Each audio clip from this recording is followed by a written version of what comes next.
الذي بيده الملك وهو على كل شيء قدير الذي خلق الموت والحياة ليبلوكم أيكم أحسن عملا وهو العزيز الغفور الذي خلق 7 سماوات طباقا ما ترى في خلق الرحمن من تفاوت فارجع البصر هل ترى من فطور ثم ارجع البصر كرتين ينقلب إليك البصر خاسئا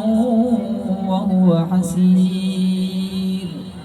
ولقد زينا السماء الدنيا بمصابيح وجعلناها رجوما للشياطين وأعتدنا لهم عذاب السعير وللذين كفروا بربهم عذاب جهنم وبئس المصير إذا ألقوا فيها سمعوا لها شهيقا وهي تفور تكاد تميز من الغيظ كلما ألقي فيها فوج سألهم خزنتها ألم يأتكم نذير قالوا بلى قد جاءنا نذير فكذبنا وقلنا ما نزل الله من شيء إن أنتم إلا في ضلال كبير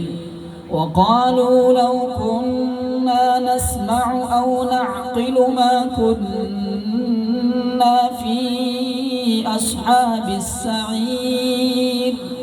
فاعترفوا بذنبهم فسحقا لأصحاب السعير إن الذين يخشون ربهم بالغيب لهم مغفرة وأجر كبير وأسروا قولكم أو اجهروا به إنه عليم بذات الصدور ألا يعلم من خلق وهو اللطيف الخبير صدق الله العظيم.